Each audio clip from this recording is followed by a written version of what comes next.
Practice book निकाला गया है यूथ कंपटीशन टाइम्स पब्लिकेशन के द्वारा, याद रखिएगा। और यह दोस्तों पूर्णतः बिहार पुलिस अवर सेवा आयोग पटना के द्वारा आयोजित बुक है, यानी कि आपकी एग्जाम के दृष्टि से दोस्तों सभी क्वेश्चन, इसमें जितना भी क्वेश्चन शामिल किया गया है सभी क्वेश्चन अति महत्वपूर्ण है। और यह दोस्तों ध्यान रखना है, बहादुर का जो बुक निकाला गया है इस बुक में टोटल 15 प्रैक्टिस सेट है, यानी कि दोस्तों 15 प्रैक्टिस सेट हम लोग 15 दिन में यहाँ पर कवर कर लेंगे। 15 प्रैक्टिस सेट दोस्तों 15 दिन में कवर करेंगे, प्रतिदिन हम लोग एक प्रैक्टिस सेट यहाँ पर देखने वाले हैं।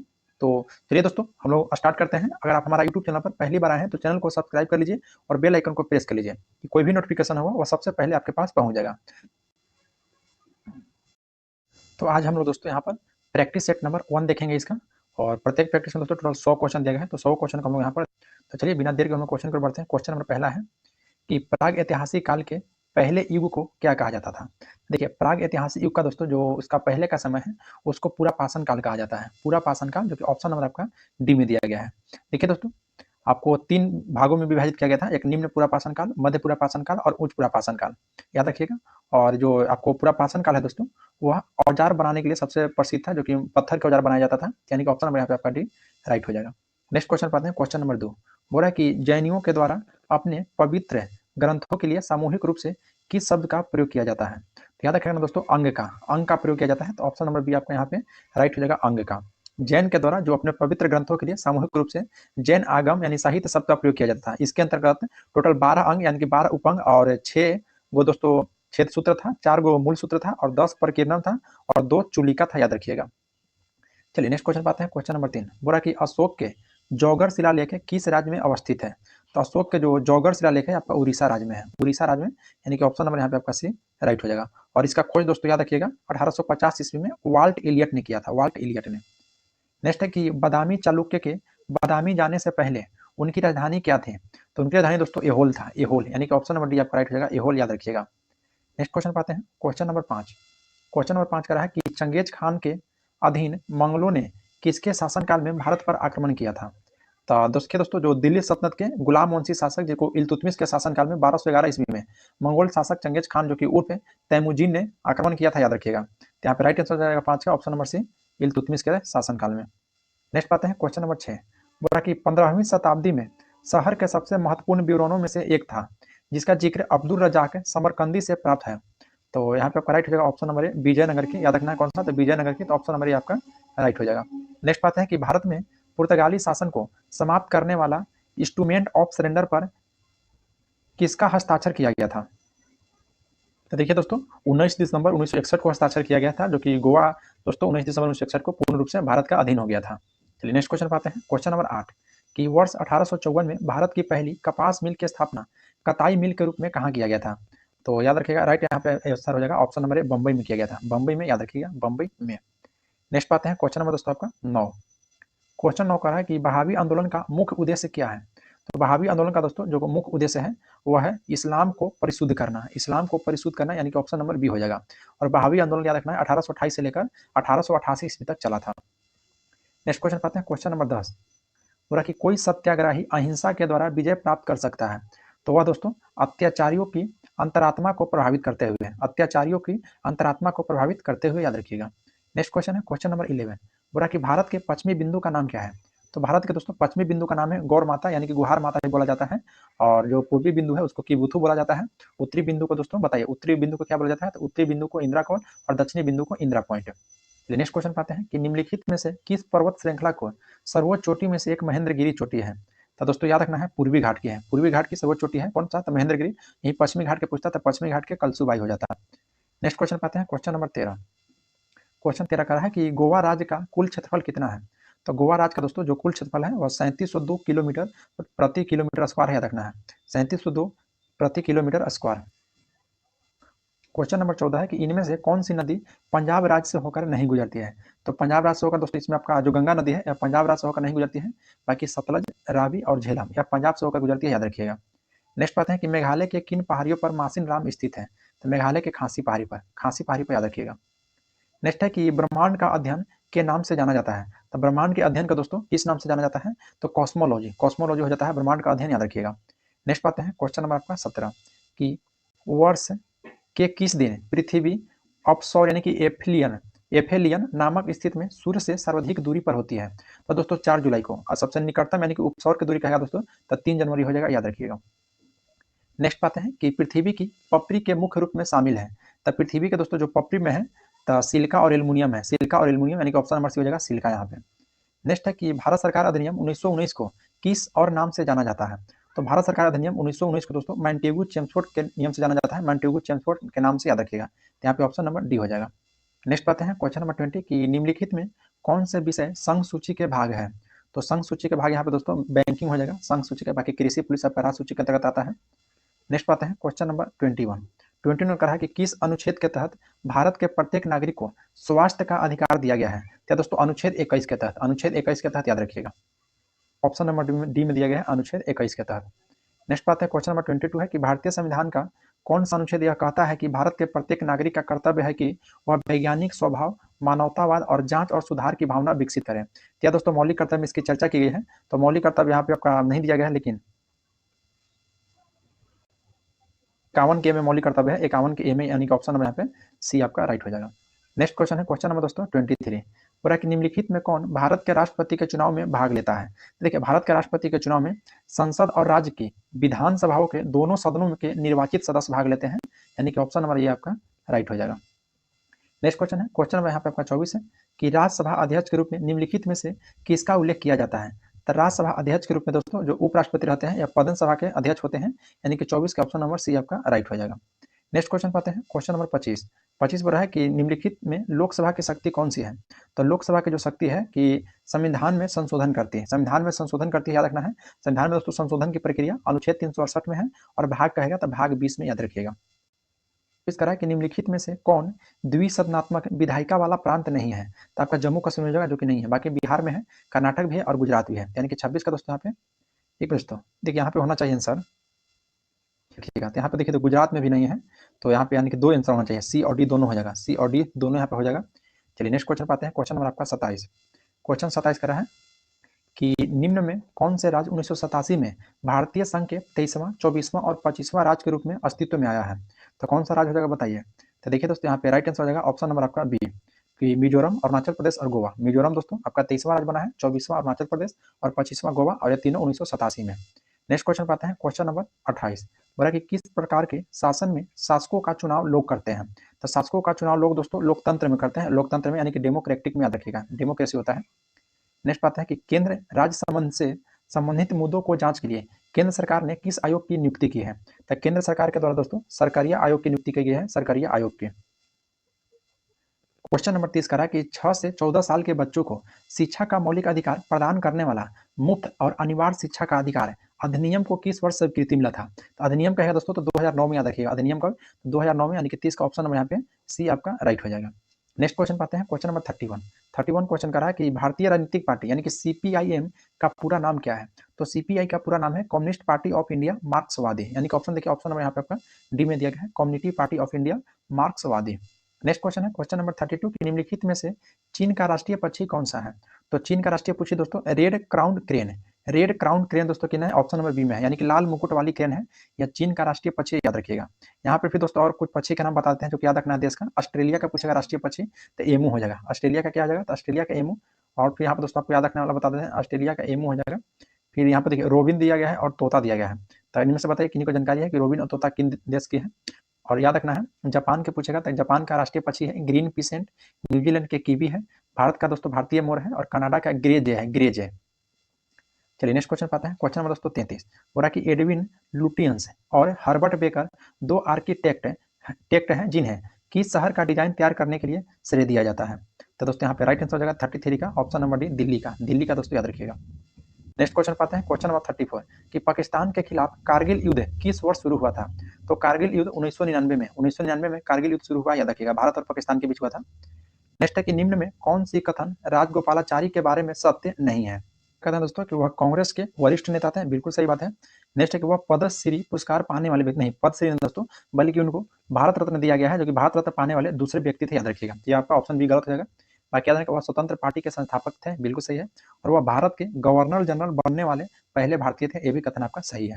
नेक्स्ट क्वेश्चन पाते हैं क्वेश्चन नंबर 36 कि अपनी स्वतंत्रता के पहले बांग्लादेश किसका हिस्सा था। तो स्वतंत्रता से दोस्तों पहले जो बांग्लादेश हिस्सा था वो दोस्तों पाकिस्तान का था, याद रखिएगा, किसका था, तो पाकिस्तान का, यानी कि ऑप्शन नंबर सी आपका राइट हो जाएगा। नेक्स्ट पाते हैं क्वेश्चन नंबर 37 कि खुला बाजार कार्यवाही से क्या तात्पर्य है। तो खुला बाजार कार्यवाही से तात्पर्य है कि भारतीय रिजर्व बैंक के द्वारा सरकारी प्रतिभूतियों की खरीद और बिक्री, सरकारी प्रतिभूतियों की खरीद और बिक्री हो जाएगा। नेक्स्ट आते हैं क्वेश्चन नंबर 38 है कि जनगणना 2011 के अनुसार केरल के बाद किस राज्य की साक्षरता दर अधिकतम है। तो बताइए दोस्तों किस राज्य की साक्षरता दर अधिकतम है। तो देखिए 2011 के जनगणना के अनुसार दोस्तों देश की साक्षरता दर में वृद्धि हुई थी, जिसमें भारत में कुल साक्षरता दर आपका 74.4% था और पुरुष की साक्षरता दर 82.14% था, याद रखिएगा। तो यहाँ पर दोस्तों मैंने केरल के बाद मिजोरम की थी, याद रखिएगा। केरल के बाद किसका था, तो मिजोरम का था, जिसको 91.58% था और केरल का था 93.91। नेक्स्ट है कि भारत में राष्ट्रीय खाद्य सुरक्षा अधिनियम निम्न में से किस वर्ष अधिनियम में पारित हुआ था। तो दोस्तों 2013 में पारित हुआ है, याद रखना 2013 में। नेक्स्ट क्वेश्चन पाते हैं, क्वेश्चन नंबर आपका 40। क्वेश्चन 40 का है कि भारत में प्रथम पंचवर्षीय योजना का प्रारंभ किस वर्ष हुआ था। तो भारत में दोस्तों प्रथम पंचवर्षीय योजना की शुरुआत वर्ष 1951 में हुआ है, वर्ष 1951 में। क्वेश्चन है, क्वेश्चन नंबर दोस्तों यहाँ पे 41 है कि बीमारू में एम किस राज्य को दर्शाता है। देखिए दोस्तों बीमारू में होता है जो कि बिहार हो जाता है बी से, फिर एम से हो जाता है दोस्तों मध्य प्रदेश, फिर आपका आर से हो जाता है राजस्थान और फिर यू से हो जाता है उत्तर प्रदेश। तो एम से हो जाएगा, यहाँ पर एम पूछ रहा है तो आपका मध्य प्रदेश हो जाएगा, यानी कि ऑप्शन नंबर सी हो जाएगा मध्य प्रदेश। नेक्स्ट क्वेश्चन पाते हैं, क्वेश्चन नंबर आपका 42 बोला कि भारतीय रिजर्व बैंक की स्थापना 1 अप्रैल 1935 को निम्न प्रावधानों के अनुसार किया गया था। तो 1934 के एक्ट के तहत किया गया है। तो यहाँ पे देखिए 1934 ऑप्शन बी में दिया गया, ऑप्शन नंबर बी में भारतीय रिजर्व बैंक अधिनियम 1934। नेक्स्ट पाते हैं कि आयात पर कर निम्नलिखित में से किसका उदाहरण है। तो आयात पर दोस्तों कर जो उदाहरण है ये आपका व्यापार अवरोध का है, व्यापार अवरोध का, यानी कि ऑप्शन नंबर बी हो जाएगा। 43 का ऑप्शन नंबर बी यहाँ पे राइट हो जाएगा। नेक्स्ट पाते हैं क्वेश्चन नंबर दोस्तों यहाँ पे 44 है कि ध्वनि की तीव्रता मापने की इकाई को पहचानिए। तो ध्वनि की जो तीव्रता मापी जाती है वो दोस्तों डेसिबल में, ध्वनि की तीव्रता किस में मापी जाती है, तो डेसिबल में, याद रखिएगा। नेक्स्ट है कि 1 पाउंड कितने औंस होते हैं। तो 1 पाउंड दोस्तों 16 औंस के बराबर होते हैं, याद रखना है 16 औंस के बराबर।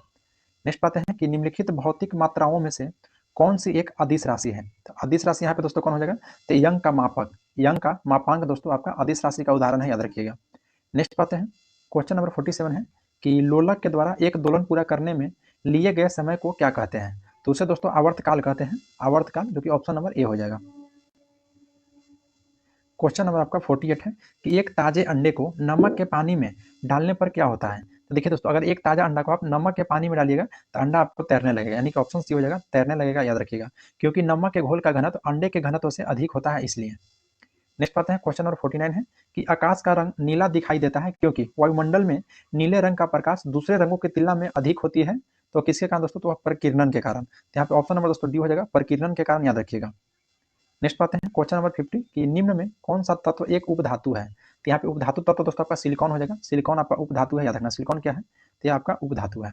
नेक्स्ट पाते हैं क्वेश्चन नंबर 51, एकावन बोला कि नीला लिटमस पेपर अम्लीय घोल के संपर्क में हो जाता है तो वो दोस्तों लाल हो जाता है, अम्लीय घोल के संपर्क में लाल हो जाता है, याद रखिएगा। नेक्स्ट है कि सबसे दुर्लभ तत्व कौन सा है। तो सबसे दुर्लभ तत्व हो जाएगा स्टेटिन, स्टेटिन जो सबसे दुर्लभ तत्व है, क्योंकि दोस्तों स्टेटिन जो है यह भूप्रत में सबसे कम मात्रा में पाया जाने वाला तत्व है और उसी को दोस्तों दुर्लभ तत्व कहा जाता है। चलिए नेक्स्ट क्वेश्चन पाते हैं, क्वेश्चन नंबर 53 है कि हाइड्रोजन पर ऑक्साइड की साधारण नाम क्या है। तो हाइड्रोजन पर ऑक्साइड के दोस्तों यानी कि H2O2 का इसका अगर साधारण नाम की बात की जाए तो ब्लीच हो जाता है, यानी कि तरल, ब्लीच यानी कि तरल, याद रखिएगा, लिक्विड। नेक्स्ट क्वेश्चन पाते हैं, क्वेश्चन नंबर 54 बोला कि कौन सा रासायनिक सिद्धांत यह प्रतिपादित करता है कि कार्बन डाइऑक्साइड की घुलनशीलता बढ़ाने के लिए शीतल पेय और सोडा की बोतलों को उच्च दाब पर सील किया जाता है। तो राइट आंसर है दोस्तों हेनरी के सिद्धांत के नियम, याद रखना है, हेनरी के सिद्धांत के नियम के अनुसार। क्वेश्चन नंबर 55 है कि निम्नलिखित में कौन सा पदार्थ काले और सफेद फोटोग्राफी में उपयोग किया जाता है। तो काले और सफेद जो फोटोग्राफी में दोस्तों सिल्वर ब्रोमाइड का उपयोग किया जाता है, याद रखिएगा।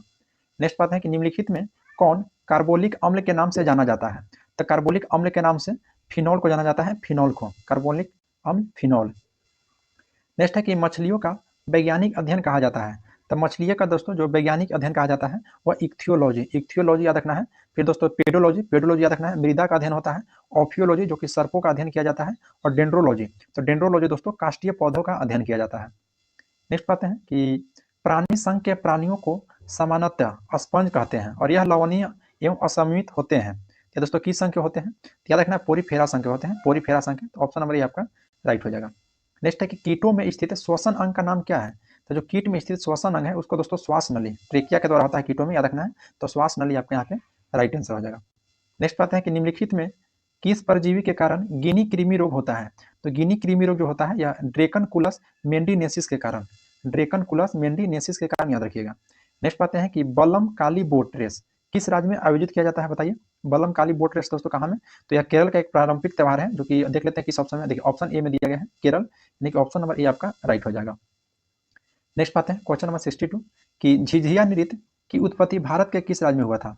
तो देखिए दोस्तों, झिझिया नृत्य जो है यह उत्तर भारत में मिथिला क्षेत्र यानी कि बिहार का एक प्रमुख सांस्कृतिक त्यौहार है, नृत्य है, सॉरी नृत्य, यानी कि ऑप्शन बी हो जाएगा, बिहार का है। फिर गुजरात के पूछेगा तो गरबा है, डांडिया है, सब गुजरात का है। ये बिहार का दोस्तों ऐसा और याद रखना है आपको, एक झिझिया तो यहाँ याद कर लिए, विदेशिया है, कजरी है और जाट जतीन है। झूमर हो जाएगा जो कि राजस्थान का हो जाएगा। नेक्स्ट बात है कि भारतीय संगीत वाद्य यंत्र है संवादिनी किस प्रकार का वाद्य यंत्र है? क्या दोस्तों वायु याद है, याद रखना वायु वाद्य, यानी कि ऑप्शन नंबर बी आपका राइट हो जाएगा। क्वेश्चन नंबर आपका 64 है कि भारतीय नृत्य रूपों का उदाहरण निम्न में से किसमें मिलता है? क्या दोस्तों याद रखिएगा, आपका हो जाएगा नाट्य शास्त्र में मिलता है, नाट्य शास्त्र, यानी कि ऑप्शन नंबर बी हो जाएगा। नेक्स्ट पाते हैं कि भारत में गवर्नेंस डे किसके जन्मदिन पर मनाया जाता है? तो गुड गवर्नेंस डे आपको अटल बिहारी वाजपेयी के जन्मदिन पर मनाया जाता है, याद रखना है। और यह कब मनाया जाता है? तो 25 दिसंबर को, 25 दिसंबर आपका राइट हो जाएगा। नेक्स्ट पाते हैं क्वेश्चन नंबर 66 है कि 1903 में भौतिक का नोबेल पुरस्कार जीतने वाला पहली महिला कौन थी? तो देखिए दोस्तों 1903 में भौतिक का नोबेल पुरस्कार जीतने वाली प्रथम महिला मैरी क्यूरी थी, मैरी क्यूरी। और यह पुरस्कार इनको रेडियो सक्रियता के खोज के लिए प्रदान किया गया था, याद रखिएगा। यानी कि ऑप्शन नंबर बी हो जाएगा, मैरी क्यूरी। नेक्स्ट पाते हैं कि निम्नलिखित में कौन सा देश विश्व व्यापार संगठन का सदस्य नहीं है? तो देखिए दोस्तों यहाँ पे जो ईरान है आपका विश्व व्यापार संगठन का सदस्य नहीं है, याद रखना है। और विश्व व्यापार संगठन की स्थापना 1995 में किया गया था। चलिए नेक्स्ट क्वेश्चन पाते हैं, और इसका दोस्तों टोटल 164 सदस्य बन गया है, जो कि 2016 में अफगानिस्तान इसका सदस्य बना था। नेक्स्ट क्वेश्चन पाते हैं क्वेश्चन नंबर 68, बोला कि एबीएम का पूर्ण रूप क्या है? तो एबीएम का पूर्ण रूप है दोस्तों anti ballistic missile, anti ballistic missile, याद रखिएगा। नेक्स्ट है कि शुष्क वन अनुसंधान संस्थान कहाँ में अवस्थित है? तो यह आपका जोधपुर में हो जाएगा, जोधपुर में शुष्क वन अनुसंधान संस्थान, जो कि राजस्थान के जोधपुर जिला में है। नेक्स्ट है कि गोल्डन सिटी के नाम से भी जाना जाता है, तो गोल्डन सिटी के नाम से जैसलमेर को जाना जाता है, जैसलमेर को, जो कि ऑप्शन नंबर डी में दिया गया है, जैसलमेर को, याद रखिएगा। नेक्स्ट है क्वेश्चन नंबर 71 कि महात्मा गांधी का निधन कब हुआ था? तो देखिए इनका जन्म तो हुआ था 2 अक्टूबर 1869 को, लेकिन निधन हुआ था 30 जनवरी 1948 को, 30 जनवरी 1948 यहाँ पे आपका राइट आंसर हो जाएगा। नेक्स्ट है क्वेश्चन नंबर 72 है कि बचपन बचाओ आंदोलन के संस्थापक कौन है? तो बचपन बचाओ आंदोलन के संस्थापक दोस्तों कैलाश सत्यार्थी हो जाएंगे, कैलाश सत्यार्थी, याद रखिएगा। नेक्स्ट है क्वेश्चन आपका 73 है कि गीत सेठी किस खेल से जुड़ा हुआ है? तो गीत सेठी आपको बिलियर्ड से संबंधित है, बिलियर्ड से, जो कि ऑप्शन नंबर ए में दिया गया है। नेक्स्ट है कि निम्न में से किसे पादप जगत के उभयचर के नाम से जाना जाता है? को याद रखना है कि पादप जगत के जो उभयचर के रूप में जाना जाता है वह दोस्तों ब्रायोफाइटा को, ब्रायोफाइटा को, यानी कि ऑप्शन नंबर यहाँ पे आपका डी राइट हो जाएगा। नेक्स्ट क्वेश्चन पाते हैं क्वेश्चन नंबर 75, बोला कि कंट्रोल यूनिट को कंप्यूटर का कहा जाता है। तो कंट्रोल यूनिट को जो कहा जाता है कंप्यूटर का स्नायु केंद्र अथवा मस्तिष्क, स्नायु केंद्र अथवा मस्तिष्क, याद रखिएगा। नेक्स्ट पाते हैं क्वेश्चन नंबर 76 है कि कंप्यूटर शब्दवाली में निबल को कहा जाता है। देखिए निबल जो है शब्द दोस्तों कंप्यूटर शब्द में, इसको 4 बाइट यानी कि आधा बाइट कहा जाता है। तो आधा बाइट देखिए ऑप्शन नंबर सी में दिया गया है, आधा बाइट आपका राइट हो जाएगा। नेक्स्ट है कि निम्नलिखित में कौन सा एक बाइनरी संख्या है? तो बाइनरी संख्या यहाँ पे दोस्तों निम्नलिखित में से कौन सा है? देखिए बाइनरी संख्या यहाँ पे ऑप्शन ए हो जाएगा, ऑप्शन नंबर यहाँ पे ए हो जाएगा। देखिए जो बाइनरी संख्या पत्ती होता है दोस्तों, या द्विआधारी संख्या पत्ती भी कहते हैं, और 2 अंक 0 एवं 1 को बाइनरी संख्या या संक्षेप में बिट भी इसको कहा जाता है। तो 0 और 1 का शब्द केवल इसमें प्रयोग होता है, तो यहाँ पे ऑप्शन नंबर ए आपका राइट हो जाएगा। नेक्स्ट है कि संसाधन उपलब्ध कराते हैं जो जुड़े रहते हैं। तो संसाधन जो उपलब्ध कराते हैं वो दोस्तों नेटवर्क से जुड़े रहते हैं, याद रखिएगा। नेक्स्ट पाते हैं कि इकोलॉजी शब्द की रचना किसने किया था? तो इकोलॉजी दोस्तों शब्द की रचना जो किया गया था वो अर्नेस्ट हेकल के द्वारा, अर्नेस्ट हेकल के द्वारा, जो कि प्राणी विज्ञान शास्त्री थे। 1869 ईस्वी में इकोलॉजी शब्द दिया था, याद रखिएगा, 1869 में, यानी कि ऑप्शन नंबर ए हो जाएगा अर्नेस्ट हेकल। नेक्स्ट पाते हैं कि ग्रेट बैरियर रीफ है, तो बताइए दोस्तों ग्रेट बैरियर रीफ कहाँ पे है? तो प्रशांत महासागर, बिल्कुल दोस्तों सही है दोस्तों, प्रशांत महासागर में ग्रेट बैरियर रीफ है। नेक्स्ट पाते हैं और दोस्तों 79 है 81 की भारत के G20 अध्यक्षता के तहत सस्टेनेबल फाइनेंशियल वर्किंग ग्रुप को पहली बैठक 2 जनवरी 2023 को कहाँ में हुआ था? तो यह दोस्तों आपको गुवाहाटी में हुआ था, याद रखना। कहाँ में? तो असम के गुवाहाटी में हुआ था, ऑप्शन नंबर यहाँ पे डी आपका राइट हो जाएगा। देखिए दोस्तों जो अभी बुक निकाला गया है आपको 2023 से करंट अफेयर स्टार्ट है, यहाँ से 2023 से लेकर 2024 तक को दोस्तों टोटल करंट अफेयर में शामिल किया गया है, और उसी बेस पर आपको यह बुक निकाला गया है। चलिए नेक्स्ट क्वेश्चन पाते हैं कि विश्व आर्द्र भूमि दिवस 2 फरवरी की 2023 की थीम क्या थी? जो 2 फरवरी यानी 2023 के दोस्तों विश्व आर्द्र भूमि दिवस की जो थीम थी वह थीम का नाम था, याद रखिएगा, कि for wetlands restoration, for wetlands restoration, याद रखना, पूरा था it's time for wetlands restoration. देखिए दोस्तों फरवरी में बोले, जनवरी से स्टार्ट किया गया, फरवरी का आपका था। चलिए नेक्स्ट क्वेश्चन पाते हैं कि फीचर लॉन्च करने वाला पहला भुगतान बैंक कौन बन गया है? तो फीचर फीचर लॉन्च करने वाला दोस्तों पहला भुगतान जो बैंक बना है वह Paytm payments bank. Paytm payments bank यहाँ आपका राइट हो जाएगा, यानी कि ऑप्शन नंबर ए। चलिए नेक्स्ट क्वेश्चन पाते हैं। क्वेश्चन नंबर दोस्तों 7 फरवरी 2023 को ड्रोन के लिए भारत का पहला ट्रैफिक मैनेजमेंट सिस्टम किसने लॉन्च किया है? तो यह दोस्तों याद रखना है स्काई एयर के द्वारा लॉन्च किया गया है। नेक्स्ट पाते हैं कि फरवरी 2023 में राज्य सरकार ने वन फैमिली वन आईडी के निर्माण के लिए पोर्टल लॉन्च किया गया है। तो वन फैमिली वन आईडी जो लॉन्च किया गया है दोस्तों वह यूपी में वन फैमिली वन आईडी याद रखिएगा। चलिए नेक्स्ट क्वेश्चन पाते हैं। ये शिक्षा है कि फरवरी 2023 में केंद्रीय शिक्षा मंत्री ने बच्चों के लिए उनके मूलभूत वर्ष में शिक्षण और अध्यापन सामग्री का शुभारंभ किसके नाम से किया गया है? तो दोस्तों याद रखना है जादुई पिटारा के नाम से, जो कि ऑप्शन नंबर ए हो जाएगा। नेक्स्ट पाते हैं कि मिष्टी फरवरी 2023 में घोषित मिष्टी योजना किससे संबंधित है? तो मिष्टी योजना दोस्तों बताइए किससे है? तो मैंग्रोव से है। मैंग्रोव यानी कि ऑप्शन नंबर ए आपका राइट हो जाएगा दोस्तों। देखिए मिष्टी का दोस्तों पूरा पूर्ण नाम आपसे पूछेगा तो mangrove initiative for shoreline habitats and tangible incomes हो जाएगा, याद रखिएगा। नेक्स्ट बात है क्वेश्चन नंबर 88 है कि पीएम प्रणाम योजना की घोषणा फरवरी 2023 में की गई, इसका उद्देश्य क्या था? तो इसका उद्देश्य था दोस्तों देखिए जो ऑप्शन सी में दिया गया है कि कृषि को रासायनिक उर्वरकों के प्रयोग कम करना, कृषि में रासायनिक उर्वरकों का प्रयोग को कम करना, याद रखिएगा। नेक्स्ट पाते हैं कि फरवरी 2023 में अंतर्राष्ट्रीय मातृभाषा पुरस्कार से किसे सम्मानित किया गया है? तो फरवरी 2023 में अंतर्राष्ट्रीय मातृभाषा का जो पुरस्कार दिया गया है वह दोस्तों याद रखना है डॉक्टर महेंद्र कुमार मिश्रा को। क्वेश्चन नंबर 90 है कि पत्रकारिता में उत्कृष्टता के लिए प्रतिष्ठित राजा राम मोहन राय राष्ट्रीय पुरस्कार किसे दिया गया है? तो राजा राम मोहन राय दोस्तों जो राष्ट्रीय पुरस्कार दिया गया है वह याद रखना है आपको ये बीके प्रसाद को, जो कि ऑप्शन नंबर बी में आपका दिया हुआ है, राइट हो जाएगा। नेक्स्ट है दोस्तों देखिए यहाँ से आपका मैथ रीजनिंग चालू हो जाता है, जो कि हम आंसर बता दे रहे हैं, इसको आप लोग बना लीजिएगा। ये इसका आपका आंसर हो जाएगा दोस्तों 91 का ऑप्शन ए हो जाएगा। ऑप्शन ए दोस्तों, इसको कुछ नहीं किया, देखिए 4 का दोस्तों यहाँ स्क्वायर कर दिया है 16 और 6 का स्क्वायर कितना है तो 36, तो 36 में 16 घटेगा कितना होगा तो 20 हो जाएगा। उसी तरह से यहाँ से 5 का स्क्वायर किया है 25 और 7 का स्क्वायर 49, तो 49 में से दोस्तों 25 घटेगा तो 24 हो जाएगा। तो उसी के हिसाब से दोस्तों यहाँ पे ऑप्शन नंबर आपका ए हो जाएगा। 4 का स्क्वायर कीजिएगा तो 16 और 9 का स्क्वायर कीजिएगा तो 81, तो 81 में से 16 घटेगा तो 65, इस हिसाब से आपका ऑप्शन ए राइट हो जाएगा। चलिए नेक्स्ट है दोस्तों क्वेश्चन नंबर 92 का दोस्तों ऑप्शन नंबर डी हो जाएगा। तो रीजनिंग है दोस्तों आपका आसान है, क्योंकि देखिए इसका हम इसे हिंट दे रहे हैं कि जो रीजनिंग है अक्षरों के उनके वर्णमाला क्रम के अनुसार व्यवस्थित किया है, ध्यान रखना है उनके वर्णमाला क्रम के अनुसार व्यवस्थित किया है, उसी हिसाब से आपका ऑप्शन डी हो जाएगा।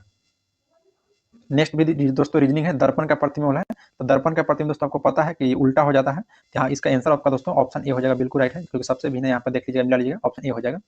नेक्स्ट क्वेश्चन पाते हैं क्वेश्चन नंबर 94 दोस्तों आपको जब इसको बनाइएगा लास्ट में बराबर 60 लाना है, तो दोस्तों ऑप्शन डी का जब चिन्ह का प्रयोग कीजिएगा तो आपका आ जाएगा, यानी कि ऑप्शन नंबर डी हो जाएगा। नेक्स्ट क्वेश्चन पाते हैं क्वेश्चन नंबर 95 में दोस्तों कुछ नहीं करना है, जितना जो आपका अंग्रेजी वर्णमाला का दिया गया दोस्तों, इसका जैसे एम है एम का 13, ए का 1, एस का 19, सी का 3, यू का 21, एल का दोस्तों 12, आई का 9, ऐसे करके टोटल जोड़िएगा तो आपका यहाँ पे टोटल जोड़ने के बाद दोस्तों यहाँ पे 97 आपका आंसर आता है, तो 95 का यहाँ पे ऑप्शन बी हो जाएगा, 97 आंसर आएगा। नेक्स्ट है दोस्तों क्वेश्चन नंबर 96 दोस्तों आपका मैथ है, तो इसका ऑप्शन आपका डी हो जाएगा, ऑप्शन इसका दोस्तों डी हो जाएगा, यानी कि 23 आंसर आएगा। जब इसको बनाइएगा x + 1/x बराबर 5 करके, तो इसका आपका आंसर कितना जाएगा, आंसर 23 आ जाएगा। नेक्स्ट क्वेश्चन है दोस्तों क्वेश्चन नंबर 97 दोस्तों भी आपका मैथ है साधारण ब्याज में, तो साधारण ब्याज में आपको पता है दोस्तों कि जितना वर्ष है उसके हिसाब से आपको निकाला जाता है ब्याज। तो देखिए 2500 आपका मूलधन है और 8 वर्ष के लिए, अब मिश्रधन आपको कितना दिया है तो 3725 दिया है, तब इसको दोस्तों जब ऑप्शन सी से बनाइएगा ना, ऑप्शन सी से तो आपका एक्यूरेट आंसर आ जाएगा 2500 गुने 8 × 6.125/100 कर दीजिएगा तो आपका 3725 आ जाएगा, नहीं 25 में जो दिएगा तो 3725 आपका आ जाएगा, यानी कि ऑप्शन सी हो जाएगा। नेक्स्ट दोस्तों क्वेश्चन नंबर 98, ये भी दोस्तों मैथ आपका आसान ही था, तो 98 का दोस्तों ऑप्शन ए आपका आ जाएगा 12 दिन आ जाएगा, 12 दिन। इसको बनाने के लिए दोस्तों क्या विधि लागू करना है, देखिए पी कितना दिन में है 15 दिन, यहाँ पी लिख लीजिएगा, उसके बाद दोस्तों यहाँ पे आप क्यू लिख लीजिएगा, पी कितना दिन में कर रहा है दोस्तों तो 15 दिन में, तो पी 15 दिन में है, और यहाँ पे क्यू दोस्तों आपका 10 दिन में कर रहा है, तो दोनों के एलसीएम लीजिएगा तो कितना आएगा तो 30 एलसीएम आ जाएगा। तो पी एक काम कितना दिन में कर रहा है दोस्तों 30 काम है, तो 15 दिन में करता है, कि आपका हो जाएगा टोटल 2 और 15 ये 10 था, यहाँ पे आ जाएगा आपका 3 आ जाएगा, यानी कि पी जो है एक दिन में दोस्तों 2 काम कर रहा है और क्यू एक दिन में 3 काम, तो क्या कर रहा है कि 2 दिनों तक दोस्तों इन दोनों शेष काम करता है, 2 दिन के बाद क्यू छोड़ देता है, तो 3 2 5 ये दोनों मिला के काम करेंगे तो एक दिन में 5 काम, तो 2 दिन तक किया 10 काम, तो टोटल काम कितना बच गया 30 में से 10 घटा दीजिएगा तो 20 काम, तो 20 काम टोटल हो गया। उसके बाद बट्टा कर दिया, फिर जाके कौन अकेले कर रहा है, तब पी ने अकेले शेष काम को पूरा किया, पी तब पी एक दिन दोस्तों कितना काम कर रहा था तो 2 काम, तब 20 से दोस्तों आपका 2 से भाग देना तो कितना आ जाएगा तो 10 आ जाएगा, 10 आ जाएगा। तो कह रहा है कि पूरा काम कितनों दिन में समाप्त हुआ है, तो पूरा काम देखिए 2 दिन पहले किया था और 10 दिन में हुआ, तो 10 तो 12 हो जाएगा। चलिए नेक्स्ट क्वेश्चन दोस्तों 97, तो 97 दोस्तों भी आपका रीजनिंग है, जो कि ऑप्शन इसका आपका सी हो जाएगा, सी सॉरी मैथ है दोस्तों, इसको सी हो जाएगा। नेक्स्ट क्वेश्चन है नहीं दोस्तों 99 हो जाएगा, 99 का दोस्तों ऑप्शन सी, हाँ बिल्कुल सही है दोस्तों, ऑप्शन सी होगा 188। और क्वेश्चन नंबर दोस्तों 100 का जो आपका आंसर आ जाएगा इसको बनाने के बाद, ये आपका राइट आंसर हो जाएगा, ऑप्शन नंबर सी हो जाएगा, 48 आएगा, 48। तो यहाँ पर दोस्तों सेट नंबर हम 1 समाप्त कर चुके हैं। नेक्स्ट वीडियो हम सेट नंबर 2 लाएंगे। अगर वीडियो आप लोग को अच्छा लगा हो तो लाइक जरूर कीजिएगा, और आप हमारा यूट्यूब चैनल पर दोस्तों पहली बार हैं तो चैनल को सब्सक्राइब कर लीजिए और बेल आइकन को प्रेस कर लीजिए। हाँ, अगर दोस्तों आप लोग कहिए कि मैथ का इसका वीडियो, मैथ और रीजनिंग का अलग से बना दें, तो मैथ रीजनिंग का दोस्तों वीडियो हम अलग से बना देंगे, क्योंकि दोस्तों इसमें बनाएंगे तो वीडियो आपका लॉन्ग हो जाएगा, तो इसलिए यहाँ पे मैथ नहीं बताएंगे, केवल आंसर बता देंगे। बाकी दोस्तों जो आपका हम पीडीएफ देंगे टेलीग्राम पे, तो वहाँ पे दोस्तों मैथ और रीजनिंग का सोल्यूशन साथ में दे देंगे, तो वहाँ से आप लोग देख सकते हैं। तो चलिए आज के लिए इतना ही, मिलते हैं आपसे नेक्स्ट वीडियो में। जय हिंद दोस्तों।